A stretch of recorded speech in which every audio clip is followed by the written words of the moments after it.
الحمد لله رب العالمين والصلاة والسلام على أشرف الأنبياء والمرسلين نبينا وقائدنا وحبيبنا وسيدنا وقدوتنا محمد بن عبد الله صلى الله عليه وسلم وعلى آله وصحبه أجمعين. أما بعد، قال الله تعالى في سورة النحل: وَلَقَدْ بَعَثْنَا فِي كُلِّ أُمَّةٍ رَسُولًا أَنِ اعْبُدُوا اللَّهَ وَاجْتَنِبُوا الطَّاغُوتَ. ہم نے ہر امت میں ایک رسول بھیجا اور اس کی دعوت اساس کیا تھی کہ ایک اللہ کی عبادت کرو اور ہر اس چیز سے رک جاؤ. طاغوت کہتے ہیں ہر وہ شے جس کی اللہ تعالیٰ کے علاوہ عبادت کی جاتی ہے، اس سے رک جاؤ. ترمذی کی یہ حسن درجے کی غالباً حدیث ہے. رسول اللہ صلی اللہ علیہ وسلم کے ساتھ ابن عباس سواری پر بیٹھے ہوئے ہیں اور آپ صلی اللہ علیہ وسلم نے فرمایا: یا غلام انی اعلمک بکلمات، کہ اے لڑکے میں تمہیں کچھ کلمات سکھاتا ہوں. اور ہمیں بھی چاہیے پیارے بھائیوں، جو خاص کر مرد ہے، مرد کی ذمہ داری ہے. الرجال قوامون علی النساء، مرد عورتوں پر حاکم ہے، گھر کے مسئول ہیں. انہیں چاہیے یہ نہیں کہ صرف اپنی عبادت تک ہی محدود رہیں کہ ہم جو عمرے کر رہے ہیں، حج کر رہے ہیں، پہلی صف میں جماعت کے ساتھ نماز پڑھ رہے ہیں، نہیں، بلکہ ان سے ان کے بچوں کے بارے میں پوچھا جائے گا. اور قرآن میں بھی اللہ تعالیٰ نے فرمایا سورہ تحریم میں آیت نمبر 6 میں: یا ایھا الذین آمنوا قوا انفسکم واہلیکم نارا، اے ایمان والو خود بھی جہنم کی آگ سے بچو اور اپنی اہل و عیال کو بھی بچاؤ. دیکھیں اللہ تعالیٰ کو کتنی فکر ہے. عرش پر بیٹھے ہوئے اللہ تعالیٰ فرما رہے ہیں اور ہمیں کوئی فکر نہیں. تو کل اللہ تعالیٰ پوچھے گا. تو انہوں نے کہا کہ اے لڑکے میں تمہیں کچھ کلمات سکھاتا ہوں. وہ کلمات کیا تھے؟ سب سے پہلی بات یہ ہے کہ اذا سألت فاسأل اللہ، کہ جب بھی تم سوال کرے تو اللہ تعالیٰ سے کر. ہر وقت اللہ تعالیٰ سے سوال کرنا چاہیے. اور جب بھی کچھ مانگو تو اللہ تعالیٰ سے مانگو.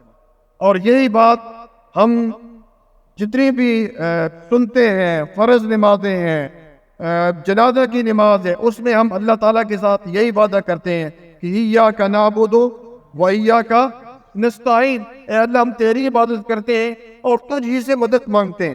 بھائیو، یا علی مدد کہنا صحیح نہیں ہے، یا غوث پاک مدد کہنا صحیح نہیں ہے، یا داتا مدد کہنا صحیح نہیں ہے، یا فلاں فلاں، سب کو یہ جو ہے اس کو ختم کرنا ہے. اور مدد صرف کس سے مانگنی ہے؟ اللہ رب العالمین. دیکھیں اللہ کے نبی صلی اللہ علیہ وسلم اس بچے کو کیا سکھلا رہے ہیں کہ جب بھی تو سوال کرے تو اللہ تعالیٰ سے سوال کرو، اور جب بھی تم مانگو تو اللہ تعالیٰ سے مانگو. اور آگے بڑی اچھی بات کی کہ اگر پوری دنیا کے لوگ تمہیں کچھ نقصان پہنچانا چاہیں تو نہیں پہنچا سکتے مگر اتنا جتنا کہ اللہ تعالیٰ نے تمہاری مقدر میں لکھ دی. ہر چیز بے بھائی تقدیر میں لکھی ہوئی ہے. ہم کیوں پریشان ہوتے ہیں؟ ہماری یہ کیوں پریشانی ہے جب ہر چیز تقدیر میں لکھی ہے؟ اور آپ صلی اللہ علیہ وسلم نے فرمایا کہ یہ دنیا بنانے سے پہلے، یہ دنیا جو بنائی ہے 50,000 سال پہلے جو ہے اللہ تعالیٰ نے سب سے پہلے کس چیز کو پیدا کیا؟ ان اول ما خلق القلم، قلم کو پیدا کیا. اور قلم کو کہا کہ اکتب، لکھو. قلم نے کہا اللہ کیا لکھوں؟ تو اللہ سبحانہ و تعالیٰ جو بتاتے گے وہ قلم لکھ دے گے. اب ہر چیز ہمارے لکھی ہوئی ہے. ہاں، ایک تقدیر کو ایک چیز جو ہے وہ تبدیل کر سکتی ہے، دعا جو ہے اس کو تبدیل کرتی ہے، ورنہ ہر چیز لکھی ہوئی ہے. نقصان لکھا ہوا ہے، فائدہ لکھا ہوا ہے، اولاد آنا جانا، جاب، یہ وہ ہر چیز لکھی ہے. ہم کیوں پریشان ہوتے ہیں؟ تو کتنی اچھی بات کہی آپ صلی اللہ علیہ وسلم نے کہ دنیا کے تمام لوگ اگر تمہیں نقصان پہنچانا چاہیں نہیں پہنچا سکتے مگر جتنا اللہ تعالیٰ نے تمہاری تقدیر میں لکھ دیا. اور دنیا کے تمام لوگ اولین و آخرین تمہیں کوئی نقصان فائدہ پہنچانا چاہیں تو نہیں پہنچا سکتے جتنا کہ تمہارے مقدر میں لکھا ہوا ہے. اسی طرح پیارے بھائیوں، انہوں نے سورۃ لقمان کی آیت نمبر 13 جو ہے وہ تلاوت کی، جس میں لقمان علیہ السلام اپنے بچے کو، اپنے بیٹے کو کتنی اچھی وعد و نصیحت کرتی ہے. فرما رہے ہیں: یا بنیا لا تشرک باللہ ان الشرک لظلم عظیم، اے میرے بچے، اے میرے بیٹے، اللہ تعالیٰ کے ساتھ کسی کو شریک نہ ٹھہرانا، بے شک شرک ایک عظیم گناہ ہے، بہت بڑا ظلم. کبھی ہم نے بھی اپنے بچوں سے اس طرح سوال کیے گھر میں؟ بھائیو یاد رکھیے گا، اس طرح کے پوچھیں اپنے بچوں سے کہ بھائی شرک کیا ہے، شرک اکبر کیا ہے، شرک اصغر کیا ہے، قبر میں جانا ہے، قبر میں کیا پوچھا جائے گا، یہ سوالات اپنے بچوں سے کیجئے۔ اور لقمان علیہ السلام کے یہ جو الفاظ ہیں اللہ تعالیٰ کو اتنے پسند آئے کہ اللہ تعالیٰ نے رہتے دنیا تک اس کو قرآن بنا دیا۔ اسی طرح پیارے بھائیو، یاد رکھیے عقیدہ توحید اسلام کی روح نکل جائے تو باقی کیا رہ جاتا ہے۔